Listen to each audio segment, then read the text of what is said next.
நம்மளுக்கு சம்புல இருந்து transfer pump to over ஹெட்ல இருந்து மேல இருந்து கீழே பார்க்க ட்ராப்பர். ஸோ அதுல booster pump, gravitational pump, landlock rice. இது மூலமா இன்னைக்கு எங்கெங்கெல்லாம் தேவைங்கிறது உனக்கு தெரியும். நான் சொன்ன முதல்ல ஆரம்பத்துல ஜென்ரல், கிச்சனு, டாய்லெட், அது போக வேற என்னெல்லாமா இருக்கு. காமன் பேக் வேற எங்கெல்லாம், ரெண்டாவது garbage room, swimming pool, landlock riser எங்கெல்லாம் garbage room, swimming pool, parking area, water features, இந்த மாதிரி எங்கெங்க தேவையோ அங்க எல்லா இடத்துலயும் நம்ம சப்ளை ப்ரொவிஷன் கொண்டு போய் கொடுக்கறதா வாட்டர் சப்ளை. புரிஞ்சா? ஸோ இதுல நம்மளுக்கு இந்த டேங்கை எப்படி கால்குலேட் பண்றது, டோட்டல் ப்ராஜெக்ட்டுக்கு ஒரு நாளுடைய தேவை என்ன அப்படின்னு தெரிஞ்சாதானே எனக்கு அவ்வளோ அமௌண்ட்டை நம்ம தேவால இருந்து வாங்க முடியும். ஒன் டேயுடைய தேவை என்ன, டெய்லி டிமாண்ட் என்ன, டோட்டல் 5 ஃப்ளோர் உள்ள ஒரு ப்ராஜெக்ட், ஒரு நாளைக்கு எத்தனை லிட்டர் யூஸ் பண்றோம் அப்படிங்கிறத நம்ம கால்குலேட் பண்ணுவோம். அது டெய்லி டிமாண்ட் அப்படின்னு சொல்லுவாங்க. அப்படி டெய்லி டிமாண்ட் எனக்கு ஒரு நாளைக்கு ஒரு 50,000 லிட்டர் தேவை. அப்போ 50,000 லிட்டர் ஸ்டோர் பண்ணி வைக்கிறதுக்கு டேங்க் சைஸ் என்ன இருக்கும், ஓவர் ஹெட் சைஸ் என்ன இருக்கும் அப்படிங்கிறத அதை பம்ப் பண்ணி மேல கொண்டு போறதுக்கும் கீழே கொண்டு வர்றதுக்கும் பம்புடைய கெப்பாசிட்டி ஸ்பெசிபிகேஷன் என்ன இருக்கணுங்கிறத கால்குலேஷன்ஸ்ல. சரியா? இப்போ நீங்க பண்ண வேண்டியது என்ன அப்படின்னா, உங்களுக்கு கான்செப்ட் தெரியும், பிக்சர்ஸை லொகேட் பண்றீங்க, ரூட் பண்றீங்க, பைப் சைஸ் வைக்கிறீங்க. இதை சிங்கிள் லைன்ல பண்ணிக்காங்க. சரிதானா? ஓகே. அதே மாதிரிதான் இப்ப எப்படி உங்களுக்கு ஃபயர் ஃபைட்டிங் சொன்னோம், அதே மாதிரிதான் இதோடைய வாட்டர் சப்ளையுடைய ஷாப் டிராயிங். சரியா?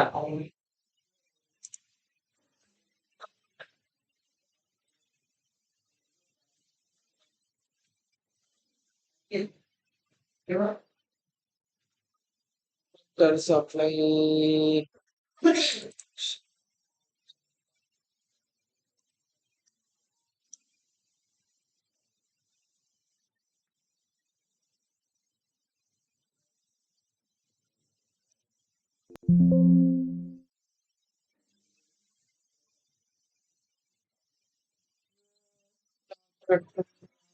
ஒரு வில்லா. சரியா? ஷாப்ராங் எப்படி பண்ணியிருக்காங்க பாத்தீங்கன்னா, வில்லா கிரவுண்டு ஃபர்ஸ்ட் ஃப்ளோர் இருக்கக்கூடிய ஒரு வில்லா. இல்ல நான் வந்து ஃபர்ஸ்ட் ஃப்ளோருடைய ஷாப் ரேங்க். சரியா?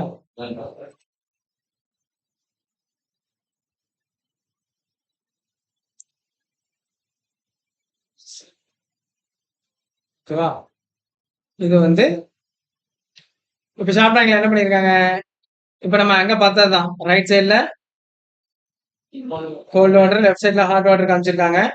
ஆக்சுவல் சைஸ் ஆஃப் பைப் காமிச்சிருக்காங்க. ரைட்டா? இது 25 mm அப்படின்னா 25 mm கொடுத்துருக்காங்க. ஓகேவா? 25 mm பிபிஆர் பைப் அப்படின்னு சொல்லலாம். சரியா? பாலிப்ரோபலைன். ஓகேவா? பாலிப்ரோபலைன் பைப். அது ஏன்னா இதோட மெட்டீரியலை சொல்லியிருக்காங்க, பிபிசி பிபிஆர் பைப் யூஸ் பண்ணுவோம். இப்போ ஜென்ரலா பாத்தீங்கன்னா இதோட ஆக்சுவல் சைஸ் போடணும். எல்போ திரும்புற இடத்துல ஃபிட்டிங்ஸ் இந்த மாதிரி எல்போ காமிக்கணும்.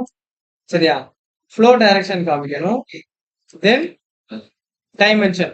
இப்ப எனக்கு இந்த பைப்பு இதோட சென்டர் பாயிண்ட் எங்க இருக்கு, இங்க இருந்து இங்க என்ன டைமென்ஷன், இங்க இருந்து இங்க என்ன சைஸ்ல என்ன ஆகுது. பிளஸ் எனக்கு இங்க என்ன பண்ணிருப்பாங்கன்னா கோல்டு வாட்டரு, கூல்டு கோல்டு வாட்டரை யூஸ் பண்ணிருப்பாங்க. ஓகேவா? என்ன பண்ணிருப்பாங்கன்னா ஹாட் சோன். இப்போ வெயில் காலத்துல பயங்கரமா வெயில் அடிக்கும், நம்ம வீட்டுல சப்ளை ஆகக்கூடிய வாட்டர் என்ன இருக்கும், சூடாதான் வரும் ஆல்ரெடி. அப்ப எனக்கு கோல்டு வாட்டரும் ஹாட்டா தான் இருக்கும், ஹாட் வாட்டரும் ஹாட்டா தான் இருக்கும். எனக்கு கூல் வாட்டருக்கு எங்க போடுறது? அப்ப அதுக்கு என்ன பண்ணுவாங்க, டேங்க்ல இருந்து நார்மல் வாட்டர், டேங்க்ல நார்மல் வாட்டர் அது ஆல்ரெடி அடிக்கிற வெயில சூடாயிரும். இப்ப அந்த வாட்டரை எடுத்து என்ன பண்ணுவாங்கன்னா பக்கத்துல ஒரு சில்லர் யூஸ் பண்ணுவாங்க. அந்த நார்மல் வாட்டரை எடுத்து சில்லர் மூலியமா கூல் பண்ணி கூல்டு கோல்டு வாட்டரை என்ன பண்ணுவாங்க, சப்ளை பண்ணுவாங்க. அந்த மாதிரி பண்றதுதான் இது என்னமா கூல்டு கோல்டு வாட்டர். இன்னொரு பக்கம் நார்மல் ஹாட் வாட்டர். இது என்னது, சோலார் யூஸ் பண்ணி ஹீட் பண்ணுவாங்க. சோலார் பேனல் பாத்துறீங்களா? சோலார் பேனல் மூலமா ஹீட் பண்ணி நம்மளுக்கு என்ன செய்யுது, சப்ளை வரும். இது சோலாரை யூஸ் பண்ணி ஹாட் வாட்டர் யூஸ் பண்ணாங்க. சரியா? இப்ப ஜென்ரலா இப்ப நம்ம பார்த்தது ஹீட்டர். ஹாட் வாட்டர் 2 விதத்துல ப்ரொடியூஸ் பண்ணலாம். ஒன்னு என்னது வாட்டர் ஹீட்டர், இன்னொன்னு சோலார் பேனல். சோலார் பேனல் வச்சு எப்படி பண்றதுங்கிற அடுத்த கிளாஸ். சரியா? இப்ப இது வந்து சோலார் பேனல் மூலயமா வருது. அப்ப எனக்கு இதுல என்ன பண்ணிருப்பாங்கன்னா ரெண்டுலயுமே இன்ஸ்டலேஷன் பண்ணிருக்காங்க. ஏன், ஹாட் வாட்டர்ல இருந்து வரக்கூடிய ஹாட் வாட்டரும் என்ன செய்யணும், ஹீட்டு குறைஞ்சிடக்கூடாது. கூல்டு கோல்டு வாட்டர் வருது பாருங்க, அதோட கூலிங் என்ன செஞ்சிடக்கூடாது, குறைஞ்சிடக்கூடாது. அதனால ரெண்டையுமே என்ன பண்ணிருக்காங்க, இன்சுலேஷன் காமிச்சிருக்காங்க. அப்ப டிபெண்ட்ஸ் ஆன் என்னது, கூலிங்கை பொறுத்து என்ன செய்யணும், கூலிங் இது கூல்டு கோல்டு வாட்டரா இருந்தாலும் இன்சுலேஷன் பண்ணிருப்பாங்க, ஹாட் வாட்டர்னாலும் இன்சுலேஷன் பண்ணிருப்பாங்க. இன்னொரு பைப் வருது பாருங்க, மூணாவதா ஒரு பைப். இது என்னதுமா, இதான் நார்மல் வாட்டர். இப்ப எனக்கு கோல்டு வாட்டரும் ஹாட் வாட்டரும் எங்க யூஸ் பண்ணிருப்பாங்க, வாஷ் பேஷன், ஷவர் இங்கெல்லாம் தேவைப்படும். பட் WC என்ன தேவையில்ல, ஃப்ளஷ்ஷுக்காக போறது வேஸ்ட் தான். ஃப்ளஷ் பண்ணா அது என்ன, அதுக்கு நீ கூல் பண்ணி கூல் வாட்டர் யூஸ் பண்ணணுங்கிறது தேவையில்லை. அதுக்கு ஹாட்டா இருந்தாலும் சரி, நார்மல் வாட்டரா இருந்தாலும் சரி. அப்ப நான் என்ன பண்றேன், டேங்க்ல உள்ள நார்மல் வாட்டரை எடுத்துட்டு வந்து என்ன பண்றேன்னா, ஒன்லி WC உடைய ஃப்ளஷிங்ல மட்டும் என்ன பண்ணிருப்பேன், கனெக்ட் பண்ணிருப்பேன். ஏன்னா அது வேஸ்டா ஃப்ளஷ்ல போகக்கூடியதுதான். இப்ப அந்த இதை என்ன பண்ணிருப்பேன், நார்மல் வாட்டர் எடுத்து வந்து ஃப்ளஷ் அண்ட் ஸ்ப்ரேக்கு என்ன பண்ணிருப்பேன். அப்ப இந்த இடத்துல நமக்கு எத்தனை பைப் வருதுமா, 4 பைப் வருது. ஒன்னு கூல்டு கோல்டு வாட்டர், இன்னொன்னு ஹாட் வாட்டர், மூணாவது நார்மல் வாட்டர், நாலாவது hot water return. Hot water solar panel use பண்றதுனால சோலார் பேனல்ல இருந்து சூரியன்ல இருந்து ஹீட் பண்ணி ஒரு டேங்க்ல ஸ்டோர் பண்ணி அதை சப்ளை பண்ணுது. அப்படி சப்ளை ஆகக்கூடியது யூஸ் பண்ணலன்னா எனக்கு திரும்ப என்ன வரணும், ரிட்டர்ன் ஆகி திரும்ப அந்த டேங்க்கு போகணும். அப்பதான் அதை ஹீட் பண்ணும், ரீஹீட். ஓகேவா? அப்போ எனக்கு சோலார் பேனல் யூஸ் பண்ணும்போது என்ன பண்ணணும், ஒரு சப்ளை ஹாட் வாட்டரும் இருக்கும், ரிட்டர்ன் ஹாட் வாட்டரும் பைப்பும். அப்ப இது 4வது பைப் என்னமா, ரிட்டர்ன் ஹாட் வாட்டர். இதுதான் இன்னொரு கான்செப்ட். ஓகேவா? IFCல சில நேரம் நம்ம எப்படி யூஸ் பண்ண போறோங்கிறத பொறுத்தும் சொல்லியிருப்பாங்க. இப்ப நீங்க IFC டிசைன் பண்ணும்போது நீங்க கேட்பீங்க, நீங்க ஹீட்டர் யூஸ் பண்ண போறீங்களா, இல்லைன்னா சோலார் பேனல் யூஸ் பண்ணுவோம். சோலார் பேனல் யூஸ் பண்ணா ஹாட் வாட்டர் சப்ளையும் கொடுக்கணும், ரிட்டர்னும் கொடுக்கணும். சில்லர் யூஸ் பண்ண போறீங்களான்னு கேட்கணும். சில்லரும் எனக்கு யூஸ் பண்ணீங்க அப்படின்னா கூல்டு கோல்டு வாட்டரும் கொடுக்கணும், கோல்டு வாட்டரும் கொடுக்கணும். இப்போ 4 பைப் ஆயிரும். இப்போ ஜென்ரலா இப்போ நம்ம என்ன யூஸ் பண்றோம், கோல்டு வாட்டரும் ஹாட் வாட்டரும் மட்டும் தான் யூஸ் பண்ணுவோம். ஒன்லி டேங்க்ல இருந்து கோல்டு வாட்டர் மட்டும் தான் வரும். அந்த கோல்டு வாட்டர் ஹீட்டர்ல கொடுத்து ஹாட் வாட்டர் நம்மளே மாத்திக்கிறோம். இது ஒரு கான்செப்ட், இது ஒரு கான்செப்ட். ரெண்டு புரிஞ்சுதான். இதுல சாப்பிட்றாங்கிறதுல என்ன சேஞ்ச் அப்படின்னா, பைப் ஆக்சுவல் சைஸ் போடணும், ஃபிட்டிங்ஸ் வழக்கம் போலதான். ஃபிட்டிங்ஸ்லாம் உங்களுக்கு கொடுத்துருவாங்க. As it is fittings use பண்ணணும். Actual size, fittings, flow direction, dimension வச்சு என்ன செய்யணும், டெக்ஸ்ட் அனோடேஷன்ஸ் என்ன செய்யணும். இப்போ ஃபார் எக்ஸாம்பிள் 32 40 அப்படின்னா ப்ராப்பரா அந்தந்த பைப் சைஸ் என்னவோ அந்த பைப் சைஸ் யூஸ் பண்ணும். இதுலயே சப்போர்ட் காமிக்கிறாருனாலும் நம்ம சப்போர்ட் காமிக்கலாம். இதெல்லாம் வந்து ஒவ்வொரு இடத்துல இப்ப நான் ஒவ்வொரு என்ட்ரன்ஸ்ல கேட் வால், ப்ராப்பர் கேட் வால் காமிச்சிருக்கோம். அந்த கேட் வால்வை கழட்டி மாட்டுறதுக்கு தேவையான ஆக்சஸ் பேனல். இப்ப எனக்கு ஃபால் சீலிங் மேலோடி பைப்பு போகுது, இந்த பைப்ல உள்ள கேட் வால்வை கழட்டணும்னா எனக்கு ஃபால் சீலிங்ல என்ன மாதிரி இருக்கும், ஓப்பனிங். அது என்னதுமா, ஆக்சஸ் பேனல். இந்த பேனலை நவுட்டி வச்சுட்டு இது உள்ளோடி ஏறி இந்த வால்ஸ் கழட்டி மாட்டாதான் மாட்டிக்கலாம். சரியா? அப்போ ஒவ்வொரு ரைசர் பக்கத்துலயும் என்ன பண்ணிருப்பாங்க, ஆக்சஸ் பேனல் கொடுத்துருப்பாங்க. நீங்க டக்ல பாத்திருப்பீங்க அப்படித்தானமா, access panel and access door பார்த்திருப்பீங்க. டக்ல டோர் இருக்கும், அதே மாதிரி ஃபால் சீலிங்ல ஓப்பனிங் இருக்கிறது ஆக்சஸ் பேனல் அப்படின்னு சொல்லுவோம். சரியா? வால்ஸ், ப்ராப்பர் வால்ஸ் என்ன செய்யணும், யூஸ் பண்ணுறது. சரியா? புரிஞ்சுதாமா? சோ இதுதான் என்னது, ஷாப் டிராயிங். ஸோ இந்த ஷாப் டிராயிங்கையும் உங்களுக்கு என்ன பண்றேன்னா, இதே இது கிரவுண்ட் ஃப்ளோரா இருந்தா எப்படி இருக்கு, சேம் தான். ஷாப் டிராயிங் பொறுத்த வரைக்கும் என்னமா, ப்ராப்பர் டைமென்ஷன்ல actual size of pipe size, fittings, insulation இருந்தா insulation, flow direction, walls, dimension, POP level. ஓகேவா? இதெல்லாம் என்ன செய்யணும், ப்ரொவைட் பண்ணிடுறோம். அது எப்படி பண்ணிருக்காங்கன்னு மட்டும் கோ த்ரூ பண்ணுங்க. அதே மாதிரி ரெடியூசர்ஸ், ஃபிட்டிங்ஸ்ல என்னெல்லாம் இருக்கும், எல்போ, டி, ரெடியூசர்ஸ், மூணும் என்ன செஞ்சிருப்பாங்க, யூஸ் பண்ணிருக்கோம். அங்க பார்த்த மாதிரி தான் ஒரு அப் சைடு எல்போ. இதே எனக்கு லெவல் சேஞ்ச் ஆகுதுன்னா என்ன இருக்கும், டவுன் எல்போ அப் எல்போ போட்டு இங்க அப் அப்படின்னு.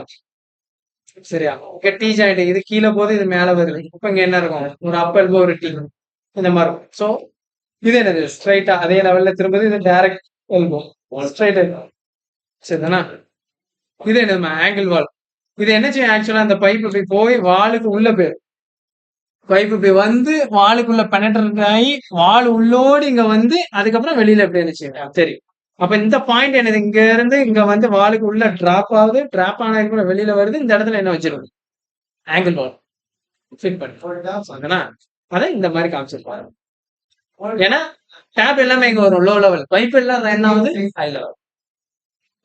ஹை லெவல்ல இருந்து டேப்புக்கு வரணும்னா ஏதாவது செவுத்துக்குள்ள போய் தான் என்ன செய்யும், கீழே இறங்கும். புரிஞ்சுதாமா? சோ இதுதான் என்னது, ஷாப் டிராயிங் டீடைல். சோ இந்த ப்ராஜெக்ட், இந்த வில்லாவுடைய ப்ராஜெக்ட் நான் உங்களுக்கு தரேன்.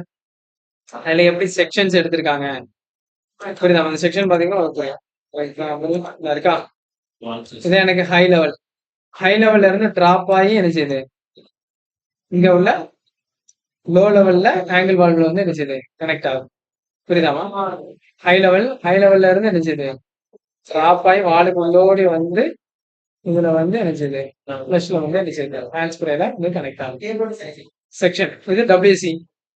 ஃபிக்சர்ஸ்ல நிறைய டைப் இருக்கு. வாட்டர் சப்ளை பண்ணுங்க, ட்ரைனேஜ் பார்க்கும்போது நான் சொல்றேன். இது என்னதுமா வால் மவுண்ட் டபிள்யூசி. ஹேங்கிங் எதுல ஆயிருக்கு? செவுத்துல ஃபிக்ஸ் ஆயிருக்கு. சில டபிள்யூசி ஃப்ளோர்ல ஃபிக்ஸ் ஆயிருக்கு. ஃப்ளோர் மவுண்ட், வால் மவுண்ட் அந்த மாதிரி டபிள்யூசில 2 டைப் இருக்கு. சரியா? அதே மாதிரி அதுக்கு யூஸ் பண்ணக்கூடிய ஃபிளஷ் இருக்குல்ல, நம்ம நார்மலா பாக்குறது flush tank. Flush valve type இருக்கு. ஒன்லி வால்வு மட்டும் எனக்கு சவுத்துக்கு பின்னாடி வால்வு. சில இடத்துல பாத்துருப்பீங்க பட்டன் மட்டும் சவுத்துல தெரியும். பட்டன் அமுக்குனீங்கன்னா ஃபிளஷ் ஆகும். அதே ஃபிளஷ் வால்வு டைப். சில இடத்துல பெரிய டப்பா மாதிரி இருக்கும். அதுல ஒரு இதை ப்ளஸ் பண்ணா அந்த டப்பால உள்ள தண்ணி கீழே வரும். அது ஃபிளஷ் டேங்க்.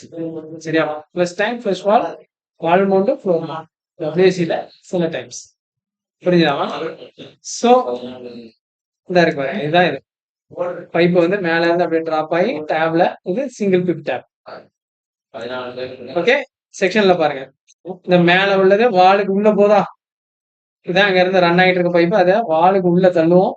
வாலுக்கு உள்ளோடி வந்து கீழே வந்து வால்வுல கனெக்ட் ஆங்கிள் வால்வுல ஃபிக்ஸ் பண்ணிடலாம். ஆங்கிள் வால்வுல ஒரு ஃபிளெக்சிபிள் கனெக்ஷன் போட்டு மேல உள்ள ஃபிக்சர்ஸ்ல கனெக்ட் பண்ணிருக்கோம். இது ஃபிளெக்சிபிள் ஹோஸ் நம்ம பார்த்துருக்கோம். அப்படிதான் டபிள்யூசில ஃபிளெக்சிபிள் ஹோஸ் வந்து கீழே வந்து கனெக்ட் பண்ணிருக்கு. இது செக்ஷன். சரியாமா? அதே மாதிரிதான் இது டபிள்யூசில எப்படி கனெக்ட் ஆகுது, மேல இருந்து இப்படி வந்து. ஓகேவா? இது ஃபிளஷ் டேங்க் வச்சிருக்காங்க. ஃபிளஷ் டேங்க் இங்க முன்னாடி ஆங்கிள் வால்வ் இருக்கு. ஆங்கிள் வால்வ்ல இந்த மாதிரி ஒரு ஃபிளெக்சிபிள் ஹோஸ் போட்டு டேங்குக்குள்ள போய் தண்ணி விடும். ஃபிளஷ் வால்வுனா இதுக்குள்ளேயே வால்வு இருக்கும். அந்த வால்வுல இந்த பைப் வந்து ஈஸியா நீங்க சரியா? என்னதுமா ஃபிளஷ் வால்வ். இது என்னது ஃப்ளோர் மவுண்டட் டபிள்யூசி. டபிள்யூசில இது ஃப்ளோர் மவுண்டட். சரியா? இது என்னது அப்புறம் காமிச்சோம் பாருங்க. அது என்னது வால் மவுண்ட். இது ஃப்ளோர்ல டச்சே ஆகாது. செவுத்துல ஹேங் பண்ணிருக்கோம். இப்படி கொண்டு ஃபிட் பண்ணிருக்கோம். அது வந்து செவுத்துல ஃபிட் பண்றது. இது வந்து ஃப்ளோர்ல ஃபிட் பண்றது. புரியுதா? சோ இதை கோத்ரூ பண்ணுங்க. இதோட ஷெடியூல்ஸ் அண்ட் இதுக்கு என்னென்ன லிஜெண்ட்ஸ் யூஸ் பண்றேன் அப்படிங்கறத இதுல காமிச்சோம். சரியா? Cold water, hot water, normal water, hot water return, then normal water supply. இது water hammer arrester. Water hammer arrester அப்படிங்கறது எங்க யூஸ் பண்ணுவோம் அப்படின்னா, எப்பவுமே இப்ப நான் வந்து ஃபார் எக்ஸாம்பிள் ஒரு ஜோன் இருக்கு. டாய்லெட்ல எங்க இருந்து எனக்கு சப்ளை ஸ்டார்ட் ஆகுதுன்னு வைங்களேன். லாஸ்ட் சப்ளைல என்ன பண்ணிருப்பாங்க, லாஸ்ட் சப்ளை ஆஃப் வாட்டர் சப்ளைலையும் ஹாட் வாட்டர் சப்ளைலையும் வாட்டர் ஹேமர் அரெஸ்ட் யூஸ் பண்ணிருப்பாங்க. ஏன் அப்படின்னா இங்க ஒரு பிக்சர், இங்க ஒரு பிக்சர், இங்க ஒரு பிக்சர் இருக்கு. இந்த இடத்துல எல்லாம் எல்லா இடத்தையும் ஓபன் பண்ணிருக்கேன். இங்கேயும் ஓபன் பண்ணா, இங்கேயும் ஓபன் பண்ணா, இங்கேயும் ஓபன் பண்ணிருக்கேன். இப்ப சடனா இந்த ரெண்டையும் க்ளோஸ் பண்ணிட்டேன்னு வைங்களேன். இங்க உள்ளவன் யூஸ் பண்ணிட்டு க்ளோஸ் பண்ணிட்டான், இங்க உள்ளவன் யூஸ் பண்ணி க்ளோஸ் பண்ணிட்டான். அப்ப இங்க உள்ள வாட்டர்ல எங்க வரும்? லாஸ்ட் எண்ட்ல வந்து முட்டும். இந்த டேப்ல வந்து முட்டும். அப்படி முட்டிச்சுன்னா என்ன ஆகுமா, இந்த டேப் லீக் ஆக ஆரம்பிச்சு. அப்படி முட்டும் போது உள்ள ஷாக்கை அப்சர்வ் பண்றதுக்கு தான் நான் என்ன பண்றேன், ஹேமர் அரெஸ்ட் என்ன பண்றேன், யூஸ் பண்றேன். இது என்ன செய்யும், அதனால உருவாகக்கூடிய ஷாக்கை என்ன செஞ்சிடும், அப்சர்வ் பண்ணி வச்சுக்கோ. அதுக்காக யூஸ் பண்றது என்னமா WHA. அப்ப நம்ம எப்பவுமே ஒரு ஜோன்ல, ஒவ்வொரு ரைசர்ல இருந்து அதாவது ஒரு ஜோனுக்குள்ள வருதுனாலே அதுல லாஸ்ட் பிக்சர்ஸ்ல என்ன யூஸ் பண்ணிருக்கோம், வாட்டர் ஹேமர் அரெஸ்டர் யூஸ் பண்ணிருக்கோம். சரியா? சோ ஓவரால் ஷார்ப் டிராயிங் அப்படிங்கிறது நமக்கு ஓகேவாமா?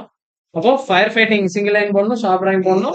வாட்டர் சப்ளையோட சிங்கிள் லைன் ஷார்ப் டிராயிங் என்ன செய்யணும் போடணும். இதுல ஏதாவது டவுட் இருந்தா ஃபர்தரா உள்ள கால்குலேஷன்ஸ் எல்லாம் ஷார்ட் டிராயிங் போட்டு இதோட செக்ஷன்ஸ் எல்லாத்தையுமே கோத்ரூ பண்ணுங்க, செக்ஷன்ஸ் எடுத்து பழகுங்க. சரியா? ஃபர்தரா உள்ள கால்குலேஷன்ஸ் உங்களுக்கு அடுத்த கிளாஸ் வரும்போது சரியா?